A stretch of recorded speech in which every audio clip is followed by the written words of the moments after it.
தமிழகத்தில் இருக்கிற கனிமவளத்துறையில் இருக்கிற கம்ப்யூட்டர்ஸ் எல்லாம் உடைப்புன்னு அறிவித்தேன் போராட்டம். தங்கச்சி இறந்துச்சுன்னு ஒருத்தர் பேட்டி கொடுக்குறா. நான் போய் காவல்துறை திருமங்கலம் காவல் நிலையத்தில் முகமது இன்ஸ்பெக்டர் கிட்ட கம்ப்ளைண்ட் வாங்க மாட்டேன்றாங்களா? ஆமாம். உடல உங்களுக்கு அந்த மாதிரி கொலை மிரட்டல்கள்லாம் வந்திருக்கா? நிறைய வருது. நிறைய போன வாட்டி கொடுத்தப்போ இவர் மிஸ்டர் துரைமுருகன் வந்த உடனே எல்லாரையும் கூப்பிட்டு ஓப்பனாக எல்லா கோரியும் கொடுத்துட்டாங்க. எதிர்க்கிறவங்கள மர்டர் செய்கிற அளவுக்கு தைரியம் வர்றதுக்கு காரணம் அதுதான்.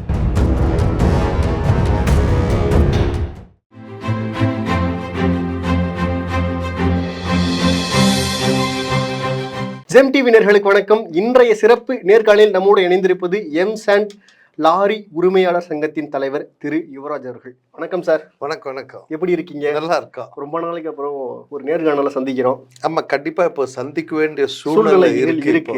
ஆமா, என்னன்னு காரணம்னு பாத்தீங்கன்னா, ஜாஃபர் அலி புதுக்கோட்டை மாவட்டத்தை சார்ந்த ஒரு ஏடிஎம்கே ஒரு நபர் கொலை செய்யப்பட்டிருக்காங்க. ஆமா, சரிங்களா? இதுக்கு பின்னாடி ஒரு 4 நபர்களை அரெஸ்ட் பண்ணியிருக்காங்க. இதை பற்றி உங்களோட கருத்துக்கள் என்ன? ஏன்னா தொடர்ந்து ஒரு 2 ஆண்டுகளுக்கு முன்பு தான் நம்ம ஒரு பேட்டியை சந்திச்சோம். இந்த மாதிரி விஓ ஒருத்தவங்க கொண்டிருக்காங்கன்னு சொல்லிட்டு. அதை தொடர்ந்து இன்னைக்கு ஒரு அரசியல் பிரமுகர் வேற கொல்லப்பட்டிருக்காங்க. இதை பற்றி உங்களோட கருத்துக்கள் என்ன? தமிழகம் எங்க போய்கிட்டு இருக்கு? அதாவது குவாரி உரிமையாளருக்கு அவங்க போலீஸுக்கு மாமூல் கொடுத்துட்றாங்க.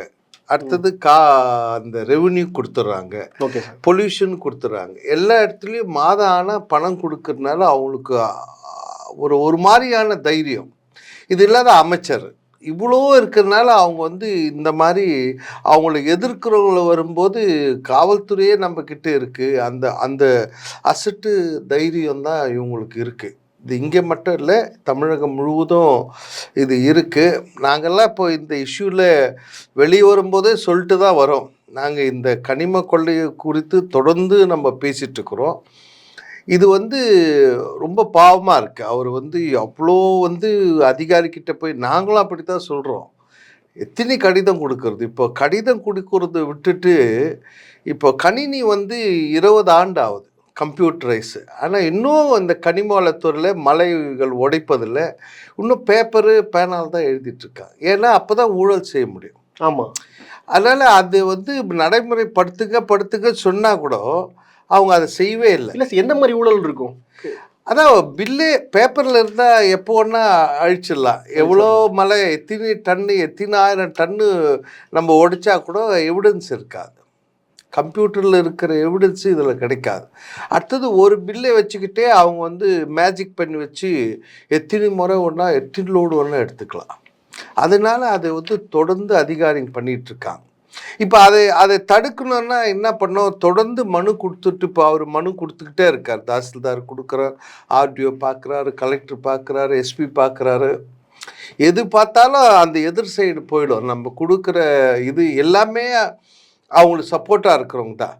அதனால தான் இந்த வாட்டி நான் என்ன பண்ணேன், கணினி 20 ஆண்டு ஆகுது, 20 வருஷம் ஆகும், நீங்கள் இன்னும் கையில் தான் எழுதுறீங்க. ஒரு 15 நாளைக்குள்ளே டிசம்பர் 23 நீங்கள் கணினி மயம் பண்ணலைன்னா தமிழகத்தில் இருக்கிற கனிமவளத்துறையில் இருக்கிற கம்ப்யூட்டர்ஸ் எல்லாம் உடைப்புன்னு அறிவித்தேன் போராட்டம். அதுக்கப்புறம் தான் அந்த கமிஷனர் கிண்டியில் மைன்ஸ் அண்ட் மினரல்ஸ் உட்கார வச்சு ஜாயிண்ட் டைரக்டராக கூப்பிட்டு அந்த இவே பில்லு கம்ப்யூட்டரைஸ் பில்லுக்கு இப்போ செய்கிறேன்னாங்க. அப்புறம் ஜனவரி 10ன்னாங்க. இப்போது 1ஆம் தேதின்னு சொல்லிகிட்ருக்காங்க.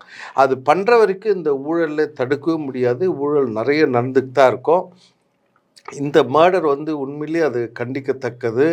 இது மாதிரி பொதுநல ஆர்வலர்கள் அச்சுறுத்தது தான் இது. இப்போ நாங்கள்லாம் அதை பார்த்த உடனே இன்னும் பொங்கி எழுணும், இன்னும் நிறைய இதை பற்றி சொல்லணுன்னு தான் இப்போ வருகிற திங்கட்கிழமை கூட சென்னையில் ப்ரெஸ் கிளப்பில் ப்ரெஸ் மீட் வச்சுருக்கோம். நிறைய இதை பற்றி சொல்ல போகிறோம். கண்டிப்பாக சார். சார், இது எந்த ஆட்சி வந்தாலும் இது மாற போகிறது கிடையாது அப்படிங்கிற மாதிரி ஒரு மனநிலைமை இருக்குது. மக்களுக்கு உண்டான மனநிலைமை இருக்குது. அதை பற்றி உங்களோட கருத்துக்கள் என்ன? நீங்கள் இந்த 2 ஆட்சியில் நீங்கள் உங்களுக்கு ஏதாச்சும் சரியா எப்பா பரவாயில்லப்பா, இந்த ஆட்சி நம்மளுக்கு கொஞ்சம் ஃபேவராக பண்ணுறாங்கப்பா, இது கொஞ்சம் ஸ்ட்ரிக்டாக இருக்காங்கப்பா அப்படின்னு உங்களோட இது எண்ணங்கள் என்ன சார்? ஆட்சியை பற்றியே இல்லை, அதிகாரிக்கு தான். அதாவது அதிகாரிக்கு தான் இதை செய்யறது. அதாவது நான் தொடர்ந்து சொல்கிறேன்ல, படித்த ஐஏஎஸ் ஐபிஎஸ் அதிகாரிங்க தான் இதுக்கு உடந்தையாக இருக்குது. அவங்க இல்லை படித்த அதிகாரி தான். அதாவது சீஃப் இன்ஜினியர் மேலே நான் வந்து தமிழகத்தில் 4500 க்ரஷ் யூனிட் இருக்குது. ஆனால் 500 க்ரஷருக்கு தான் நீங்கள் அனுமதி கொடுத்துருக்கீங்க பொதுப்பணித்துறை. இப்போ அது கூட 2021 ஜூனுக்கு அப்புறம் ரெனியூல் பண்ணலை. நீங்கள் இதனால் வந்து தரமற்ற எம்சாண்ட் தயாரிக்கப்படுது. எவ்வளோ எம்சாண்டு எவ்வளோ மலைகள் உடைக்கப்படுதுன்னு உங்களுக்கு தெரியல. ஆகவே இது நடவடிக்கை எடுக்கலைன்றதுனால அவர் மேலே வந்து மெரினா காவல் நிலையத்தில் சேப்பாக்கனால மெரினா ஸ்டேஷனில் போய் இன்ஸ்பெக்டர் ஸ்டாலின் என்றவர்கிட்ட கம்ப்ளைண்ட் கொடுக்குறேன். என்னான்னு கொடுக்குற, இவரால் பல உயிரிழப்புகள் ஏற்பட வாய்ப்பு இருக்குது, அவர் தன் கடமை செய்தெல்லாம் செக்ஷன் இருக்குது. பப்ளிக் ப்ராப்பர்ட்டி டேமேஜ் இந்த வழக்கு அவர் மேலே போடுங்க. ஏன்னா அவர் நடவடிக்கை எடுக்கல. போலீஸ் கம்ப்ளைண்ட் கொடுத்தா கம்ப்ளைண்ட்டே வாங்கலை. அந்த மாதிரி ஆட்சி தான் நடக்குது. அப்போ அங்கேயும் ஒரு அதிகாரி தான், சீஃப் இன்ஜினியரும் ஒரு அதிகாரி தான், சீஃப் செக்ரட்டரி பிடபிள்யூ செக்ரட்டரியும் ஒரு ஐபிஎஸ் படித்தவர் தான். எஸ்பியை கேட்குறேன், இது மாதிரி இருக்குது சார், இங்கெல்லாம் தரமற்ற இதுன்னா அவர் உடனே என்ன சொல்கிறார், எஸ்பி காஞ்சிபுரம், அவர் ஏதோ பொல்யூஷனில் அனுமதி வாங்கியிருக்காரு. நான் சொன்னேன், பொல்யூஷன்ன்றது அவர் ஃபேக்ட்ரி அனுமதி வாங்கின பிறகு அங்கே சுற்றுச்சூழல் பாதிக்காதான் இருக்கணும். ஆனால் பொல்யூஷன் அனுமதி ஒண்டி வச்சுக்கிட்டு ஜெல்லி அரைக்கிறது இந்தியாவில் எங்கேயும் நடக்காது, தமிழ்நாட்டில் தான். அப்போது இதுக்கெல்லாம் முழு பொறுப்பு அதிகாரிக்கு தான். அதிகாரிகளை தான் தண்டிக்கணும், அதிகாரி தான். அதுக்கு தான் நான் இப்போது லோக் ஆயுக்தா ஏன் இன்னும் இங்கே வரல, குழு போடுவாங்க, நீதிமன்றம் போய் எங்களுக்கு நீதிமன்றம் போனால் இப்போ கூட ஒரு உத்தரவு வந்து strict action, curb the illicit people, have a joint committee எல்லாம் சொல்லுவாங்க. இதே தீர்ப்பு 10 வருஷம் 15 வருஷமாக நீதி அரசு கொடுத்துக்கிட்டே தான் இருக்கா, எதுவுமே நடக்கலை. அதுதான் எங்கே போனாலும் நடக்கலன்னு தான் எங்களுக்கு வருத்தம். இதுக்கு வந்து முழு பொறுப்பு அதிகாரிக்கு தான் எடுக்கணும். அதிகாரி என்ன பண்ண, தாசில்தார் பண்ணுறா, விஓ என்ன பண்ணுறாங்க, அதுக்கப்புறம் ஆர்டிஓ என்ன பண்ணுறாரு, அதுக்கப்புறம் கனிமவளத்துறை என்ன பண்ணுது, அப்புறம் பொல்யூஷன் என்ன பண்ணுது, சுற்றுச்சூழல் இருக்குது, நீர்வளத்துறை இருக்குது, அப்புறம் மாவட்ட ஆட்சியர், டிஆர்ஓ, அது இதுன்னு எல்லாம் ஒரு 10 நிறுவனம் இருக்குது. என்ன பண்ணுறாங்க இவங்கெல்லாம்? எங்கே அதை தாண்டி ஒரு மேலிடம்னு ஒன்று இருக்குல்ல சார், இப்போ அதை தாண்டி ஒரு அரசியல் அப்படின்னு ஒரு மேலிடம் ஒன்று இருக்குல்ல? ஆமாம், இவங்கெல்லாம் வந்து அதை கம்பைன் பண்ணி அரசியல் அதிகாரிக்கிட்ட அதுக்கான அனுமதியை வாங்கிக்கிறான். இதுதான் முக்கியம். இப்போ கடந்த ஆட்சிக்கு இந்த ஆட்சிக்கு என்ன, கடந்த ஆட்சியில் சில இடத்துல சில கோரியெல்லாம் ட்ரபிள்சம் கோரியெல்லாம் நிறுத்தி வச்சுருந்தாங்க. இவர் மிஸ்டர் துரைமுருகன் வந்த உடனே எல்லாரையும் கூப்பிட்டு ஓப்பனாக எல்லா கோரியும் கொடுத்துட்டார். எது எது நின்று போயிருக்கு, அங்கே லோக்கலில் என்ன இஷ்யூ வந்து எதை பற்றி அவர் பார்க்கல, எல்லாத்தையும் கொடுத்துட்டார்.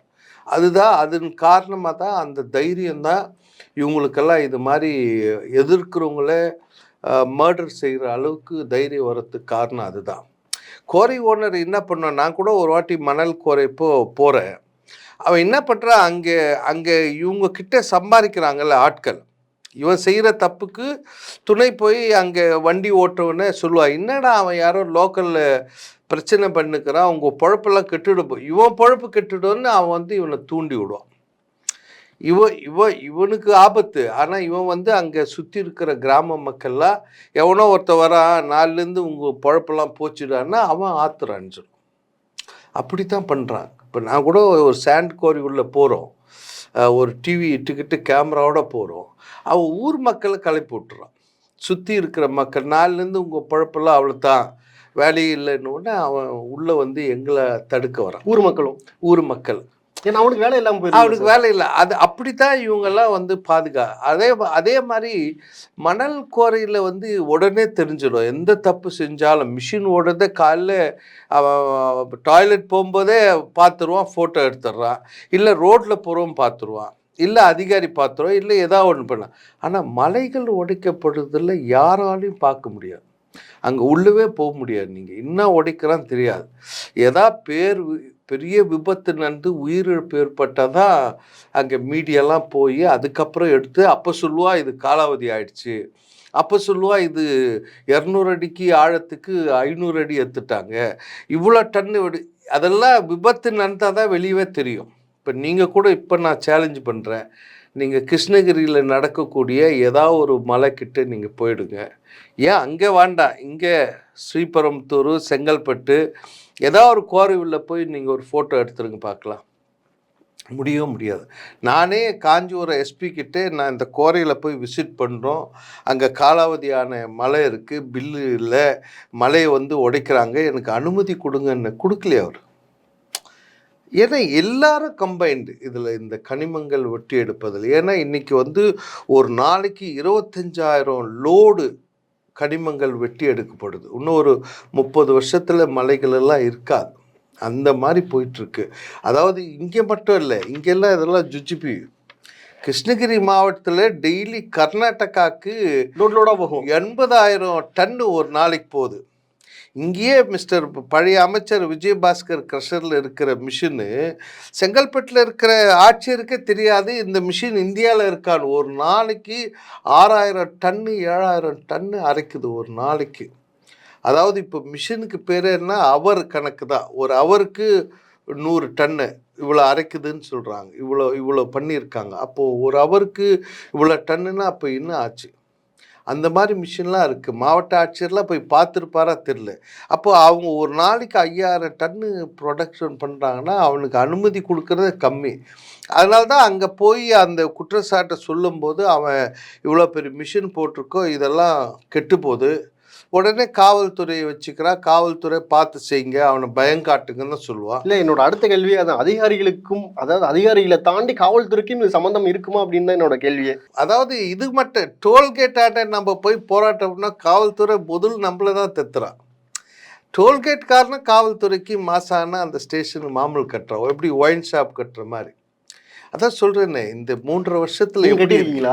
ஆமாம், நாங்கள் கட்டலை, நாங்கள் கொடுக்கறதில்ல. டோல்கேட்டாண்ட போய் நின்னோம்னா ஒரு போராட்டம்னா போலீஸ் தான் முதல்ல வந்து நம்மளை தெத்துறான்.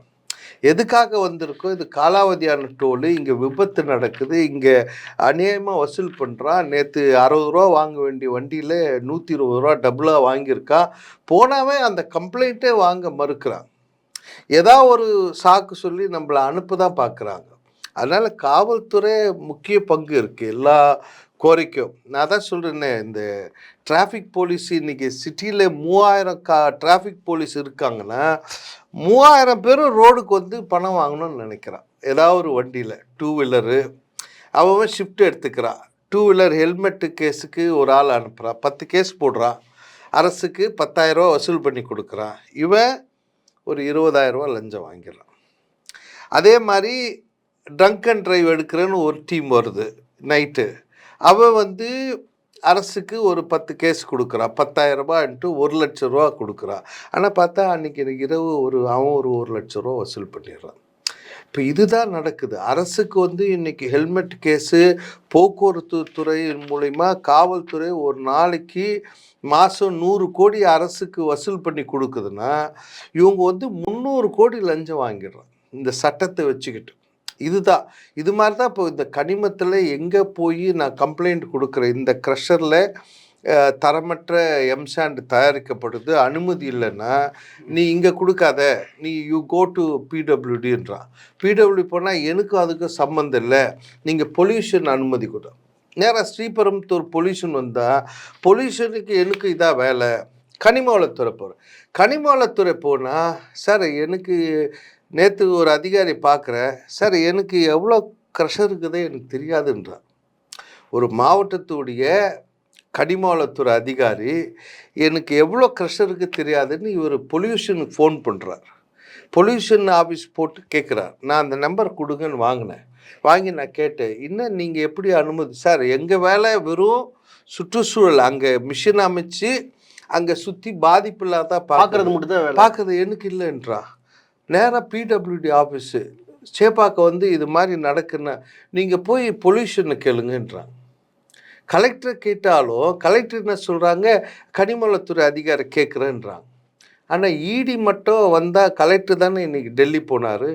ஆமாம், நேற்று ஒரு லெட்டர் கலெக்டருக்கு செங்கல்பட்டில் வந்து 269 க்ரஷர் இருக்குது செங்கல்பட்டு மாவட்டத்தில் மட்டும்.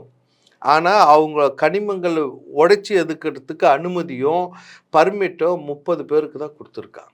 அப்போது மீதி 240 க்ரஷ் யூனிட்டோ எங்கேருந்து வருது மலை? அந்த மலையை அந்த சக்கை எங்கேருந்து வருது? எந்த மலையை உடைக்கிறாங்க? அப்போ அந்த மலை உடைக்க வெடிமருந்து யார் கொடுக்குறது? எங்கேருந்து வருது? அப்போ இவ்வளோ பெரிய முறைகேடு நடைபெறுது. நான் சொன்னேன், மாவட்ட ஆட்சியர், கலெக்டர், கனிமவளத்துறை அதிகாரி மீது இது மாதிரி அனுமதி இல்லாத க்ரஷர் இயங்குது, நடவடிக்கை எடுக்கணும். அப்படி நடவடிக்கை எடுக்காத பட்சத்தில் மாவட்ட ஆட்சியர் தார்மீக பொறுப்பேற்று ராஜினாமா செய்வோன்னு சொல்லியிருக்கிறேன். ஏன்னா இந்த மர்டர் புதுக்கோட்டை சம்பவத்துக்கு அப்புறம் நாங்கள் கொஞ்சம் ஸ்ட்ராங்காக இறங்கிட்டோம், வேறு வழி தெரியலைங்க. ஆமாம், இப்போ அவர் என்ன சொல்லியிருக்காரு, அந்த ஜாபர் அலியே 70,000 டன்னு வந்து இந்த சக்கைகளை வந்து திருப்பி அதுக்குள்ளேயே கொட்டிக்கிட்டே தான் இருக்காங்க.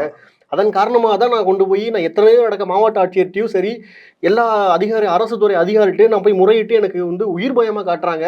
100க்கும் மேற்பட்ட அடியாட்களை வச்சு ராடை வச்சுட்டு எங்களை வந்து இது பண்ணுறாங்க அப்படிலாம் சொல்லி காமிச்சிருக்காங்க. அவராவது ஊர் பக்கத்தில் இருக்க கோரைக்கு போயிட்டார், நாங்கள்லாம் போக முடியாது.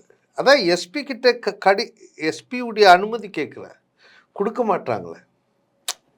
எஸ்பி ஒரு மாவட்டத்துடைய காவல்துறை தான் மெயின். நான் கோர்ட்டுக்கு போய் ஏதாவது விஷயமா போனேன், நீங்கள் என்ன நேராக கோர்ட்டுக்கு வந்துடுறீங்க, காவல்துறையில் கம்ப்ளைண்ட் கொடுக்கலான்னு கேட்குறான். அதனால தான் நான் எப்போ போனாலும் காவல்துறையில் கம்ப்ளைண்ட் கொடுக்குறேன். இப்போ சீஃப் இன்ஜினியர் மாதிரி காவல்துறையில் கொடுத்து வாங்கலை. ரோட்டில் ஒரு பள்ளம், அரசு அதிகாரி இன்ஜினியர் சரியாக ரோடு போடாதனால அந்த பள்ளத்தில் விழுந்து தான் என் தங்கச்சி இறந்துச்சுன்னு ஒருத்தர் பேட்டி கொடுக்குறா. நான் போய் காவல்துறை திருமங்கலம் காவல் நிலையத்தில் முகமது இன்ஸ்பெக்டர்கிட்ட கம்ப்ளைண்ட் வாங்க மாட்டேன்றாங்களா? ஆமாம், இப்போ அப்படி ஆயிட்டாங்க. அதனால தான் இப்போ லோக் ஆயுக்தா என்றது எங்களுக்கு வேணும்னு நினைக்கிறோம். இந்தியாவில் கர்நாடகாவில் இன்னைக்கு வாங்காமல் இருக்க முடியும் சார். அவர் வாங்கவே இதுக்கு எனக்கு இல்லை, நீங்கள் போய் விபத்து பிரிவில் கொடுன்றாங்க. விபத்து பிரிவில் விபத்துக்கு தான் நாங்கள் இருக்கிறோம், நீங்கள் இந்த மாதிரி கம்ப்ளைண்ட்லாம் ஸ்டேஷன் தான் கூட. அப்புறம் நான் ரிஜிஸ்டர் தபால் அமைச்சிருக்கேன், இப்போ நான் கோர்ட்டுக்கு போகிறேன். இப்போ அதுக்குள்ளே அந்த ரோடை போட்டு மூடினாங்க, திருப்பி பள்ளம் வந்துச்சு. இப்போ இன்னொரு விபத்து கொளத்தூர் பிரிட்ஜ் மேலே ஆகுது. எல்லாமே அதிகாரிகளை சரி பண்ணோம். அதிகாரிகளை சரி பண்ணனா இங்கே லோக் ஆயுக்தா என்ற அமைப்பு இங்கே வேணும். அதுதான் நாங்கள் இப்போது அடுத்த முதல்வரை கேட்க போகிறோம். அது வந்தால் தான் எந்த அதிகாரி எங்கே தவறு செய்கிறான்னு நம்ம கேட்க முடியும். ஏன்னா இப்போ கர்நாடகாலையும் சீதாராமையாவா இப்போது அங்கே சிஎம் லோக் ஆயுக்தா இருக்கிறதுனால தான் அங்கே விசாரிக்கப்படுது. ஆந்திராலையும் பீகார்லேயும் அந்த சட்டம் இருக்கிறதுனால தான் அதிகாரிகளே கொஞ்சம் பயந்து வேலை செய்கிறான். இங்கே அது கிடையாது. நான் ஒரு வேளை இங்கே இருக்கிற தவறை வந்து யாருமே அமைச்சரும் கேட்க மாட்டாரு, பொல்யூஷன் மினிஸ்டரும் கேட்க மாட்டார், பிடபிள்யூ மினிஸ்டரும் கேட்க மாட்டார். சிஎம்ஐ சந்திக்க அனுமதி கேட்டாலும் கிடைக்க மாட்டுது. சிஎம் வீட்டாண்ட போய் அந்த 10 வழி இருக்குது, ஏதாவது ஒரு வழியில் போய் அந்த கடிதம் கொடுத்து கிட்ட வரைக்கும் போனாலும் எங்களை கூப்பிட மாட்டுறாங்க. அப்போது நாங்கள் அடுத்தது எங்கே போகணும்? கவர்னர்கிட்ட போகக்கூடாதுன்னு நினைக்கிறேன். ஏன்னா கவர்னர் இப்போ பண்ணக்கூட இந்த மாதிரி தமிழ், இந்த எழுத்து, இந்த தமிழ் தாய் வாயத்தில் பண்ணதுனால அவர்கிட்ட போகக்கூடாதுன்னு நினைக்கிறோம். அப்போ எங்களுக்கு லோக் ஆயுக்தா கொடுன்றோம். எங்களுக்கு உணர்வு இருக்குது, இந்த அரசு எதிர்க்குது, இதுக்காக உணர்வு இருக்குது. அதுக்காக அவர்கிட்ட போய் நிற்க வேணான்னு பார்க்குறோம். வேறு எங்கே போகிறது? நாங்கள் இந்த கனிம கொள்ளையை தடுப்பதற்கு நாங்கள் எங்கே போகிறோம்? அரசாங்கம் பில்லு கொடுக்காது, மேனுவலாக அடிச்சுட்டு வருவான். அவன் ஆளே வந்து கனிமவளத்தூரில் உட்காந்துப்பான், அவங்ககிட்டயே சீல் இருக்கும், உதவி இயக்குனர் சீல் அவனே போடுவான். ஆமாம், எல்லாம் அவனே எழுதுறது அவனே. எப்படி இது எப்படி நடக்குது? உங்களுக்கு அந்த வீடியோலாம் அனுப்புகிறேன். அங்கே ஒரு ஆஃபீஸில் உட்காந்து இவங்களே அடிச்சுட்டு வராங்க. அப்போ இதை நீங்கள் தடுங்க. உங்கள் அலுவலகத்து உள்ளவே இது மாதிரி கனிம வளத்துறையில் இப்படி இந்த பில்லை போட்டு இதை வச்சு இவ்வளோ ஊழல் நடக்குதுன்னு கொடுத்தா மறுநாள் என்ன அறிக்கை கொடுக்குறாங்க திரும்ப கலெக்டரு? லாரியில் ஒழுங்காக தார்பாய் கட்டணும், லாரியிலெல்லாம் ஓவர்லோடு போடக்கூடாது, கரெக்டான பில்லோடு போகணுன்னு கொடுக்குறேன். நான் சொல்கிறது கணினி மயம் ஆக்குங்க, கணினி இல்லாமல் இந்த மாதிரி பில் கொடுக்காதுங்க, முறைகேடு நடைபெறுதுன்னு சொன்னால் இவங்க அப்படியே திருப்பிக்கிறாங்க. இப்படி தான் இருக்காங்க. அப்போ இந்த அதிகாரிக்கு தான் இதுக்கு முழு பொறுப்பு இருக்க வேண்டும். இதுக்கு பின்னாடி அதிகாரி, இப்போது ஒரு ஊரில் ஒரு பிரச்சனை அதிகாரிக்கிட்ட தானே போய் நம்ம சொல்கிறோம். அப்போ இந்த அதிகாரி அந்த ஆப்பனண்ட் ஆளுக்கு தகவல் கொடுத்துறான். அதுதான் அங்கேயும் ஜவஹர்லையும் அதை சொல்கிறாரு. நான் ஒரு கடிதம் கொடுத்தா மறுநாளே அந்த கடிதம் என்னுடைய எதிரிக்கு போய் என்னை வந்து மிரட்டுறான்றான். அதுதான் இங்கே நடக்குது. அதனால் வந்து இந்த இந்த கனிமங்கள் முறைகேடு எத்தனாயிரம் கோடி கணக்கிட முடியாது. 4370 கோடின்னு சொல்லியிருக்காங்க 3 ஆண்டுகள்ல திமுக ஆட்சியில மட்டும். சரி, இப்ப என்னோட அடுத்த கேள்வி அதான். என்ன கேள்வினா, நீங்க சொன்னீங்க கவர்னர்கிட்ட போகக்கூடாதுன்னு. சரி, இப்ப அடிப்படையில இருந்து பாத்தீங்கன்னா ஒரு காவல்துறையில இருந்து ஒரு அமைச்சர் முடிக்க இன்னைக்கு ரெண்டு அமைச்சர்கள் கனிம வளம் மற்றும் போக்குவரத்துறை அமைச்சர்கள் மட்டுமே இதுல சம்பந்தப்பட்டிருக்காங்க. ஸ்டாலின் மோத கொண்டு அவங்கள்ட்ட போய் பார்க்க கூட நெருங்க கூட முடியாது அப்படிங்கிற மாதிரி சொல்லியிருக்கீங்க. ஆமா. ஆனா இது ஏன் கவர்னர்கிட்ட கொண்டு போக மாட்டேன்றீங்க? முதல்வர் இந்த மாதிரி கவனத்துல எடுத்துக்க மாட்டேன்றாருன்னா நீங்க கவர்னர்கிட்ட போலாம்ல, அதுக்கு இதுக்கு சம்பந்தம் இல்லைல்ல. அது இப்போ அதான் அடுத்தது இப்போதானே நாங்கள் வந்து கணினி உடைப்போன்னு கொடுத்துருக்கோம். அதிகாரி அதாவது இது வரைக்கும் 5 அதிகாரி மாற்றப்பட்டிருக்காங்க கனிம வளத்துறையில். நான் போய் ஒரு மனு கொடுத்துட்டு வந்தேன்னா அடுத்த 3 மாதம் பொறுத்து போனால் அந்த அதிகாரி இல்லை. இந்த சூரி படத்தில் பரோட்டா கதை மாதிரி திருப்பி திருப்பி மனு தரோம். திருப்பி புதுசாக வந்தவுடனே இவர் ஒரு உத்தரவு போடுவார். அவர் இப்போ வண்டிங்க பிடிச்சிக்கிறாரு பண்ணுறாருன்னொடனே போய் அவருக்கு சொல்லிட்டு வந்து கணினி மயம் பண்ணுங்கன்னு சொன்னால் அவர் மாற்றப்படுறார். என்ன காரணம்னா இந்த அதிகாரி கீழே இருக்கிற ஜாயிண்ட் டைரக்டரு கனிமவளத்துறை அதிகாரிகள் இந்த கனிம ஊழலுக்கு இவர் வந்துட்டு இவர் எல்லாம் கண்டுபிடிச்சி ஸ்ட்ரிக்டாக இருக்கார் தெரிஞ்ச உடனே இவரை மாற்றுற வேலையை அவங்க செய்கிறாங்க. யார்? கீழே இருக்கிற அதிகாரி. போக்குவரத்து கமிஷனர் இருக்கார்ல, அவர் 6 கமிஷனர் இது வரைக்கும் மாற்றிருக்காங்க. அப்போ எப்படி ஒரு சங்கத்துடைய கோரிக்கை எப்படி நிறைவேறும்? எங்களுக்கு இருக்கிற ஒரே அதிகாரி அந்த துறை சார்ந்த ஐஏஎஸ் அதிகாரி, அதாவது கமிஷனரோ இல்லைன்னா அந்த டைரக்டரோ, அவர்கிட்ட தான் நாங்கள் மனு கொடுக்க முடியும். அவரே 6 மாதத்துக்கு ஒரு வாட்டி நிலையாக இல்லை. இந்த 3 ஆண்டில் 6 முறை 5 முறை அதிகாரிங்க மாற்றினா எப்படி அங்கே வேலை நடக்கும்?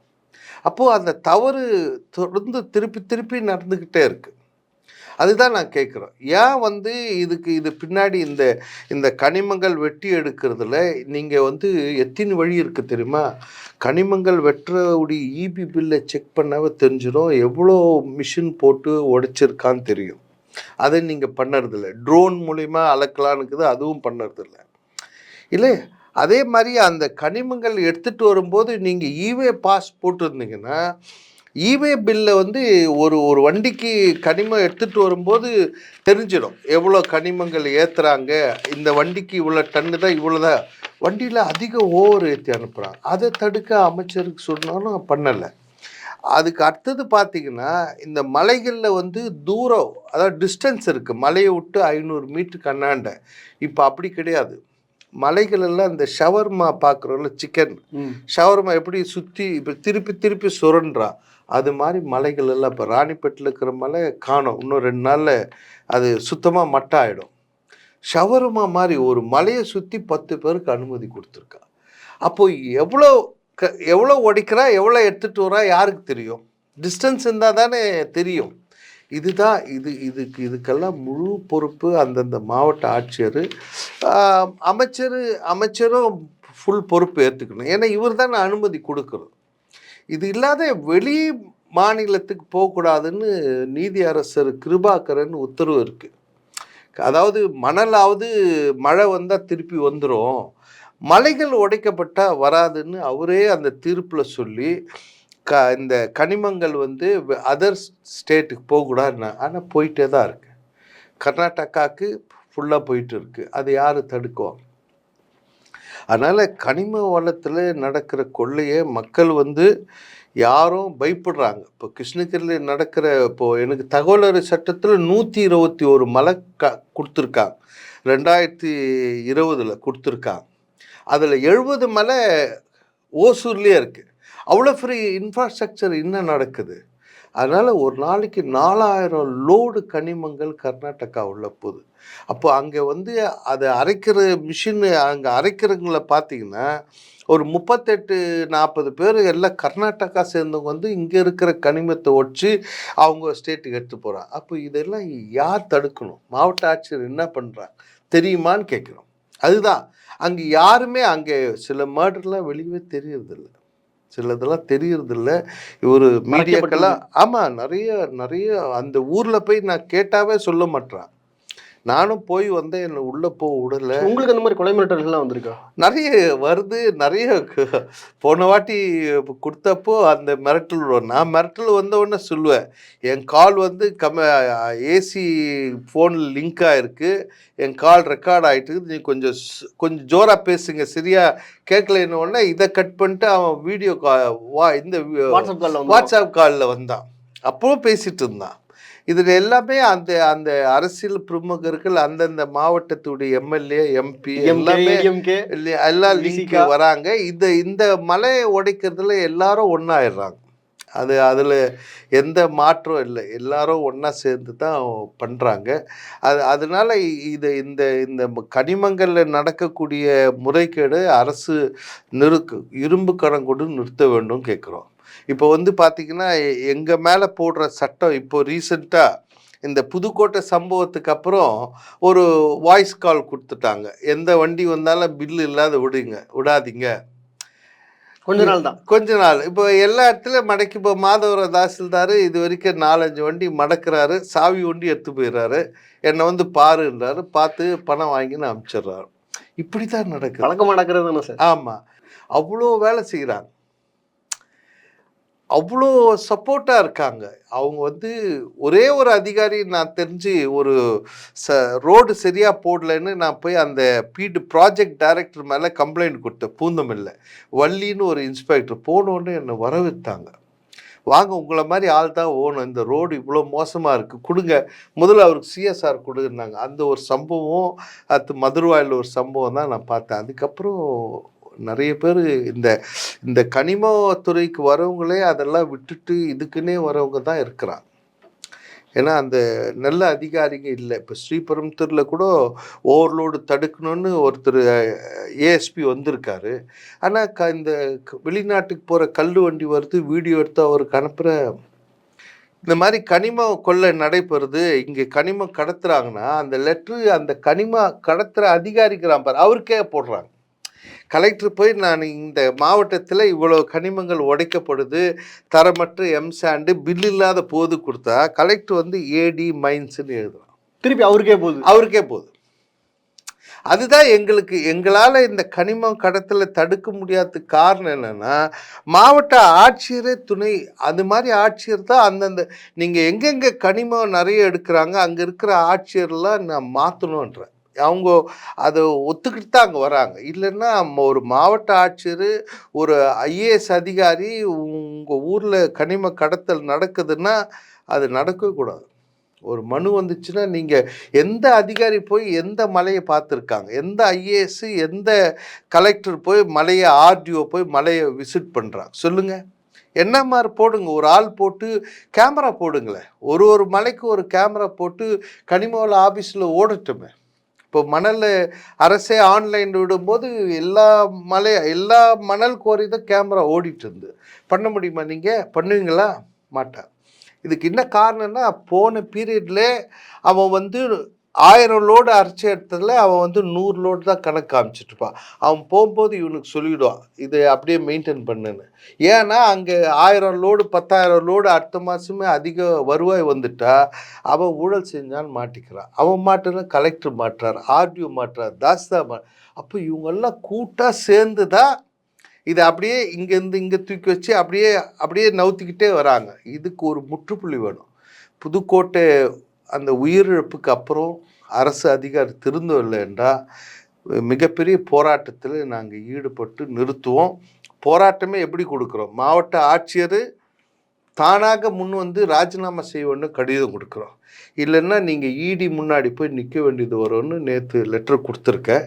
அது இன்றைக்கி பத்திரிக்கையிலலாம் வந்திருக்கு. இந்த மாதிரி போராடணுன்றது தான் அனைவரும் இப்படி போராடி படித்த அதிகாரிகளை திருத்தின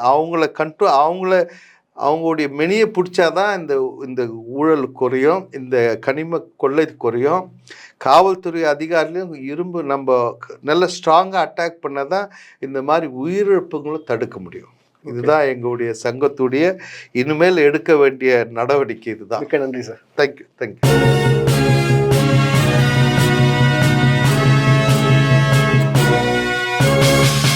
உடனுக்குடன் அப்டேட் தெரிந்து கொள்ள ஜெம் டிவி தமிழ் ஆப்பை இன்ஸ்டால் செய்யவும்.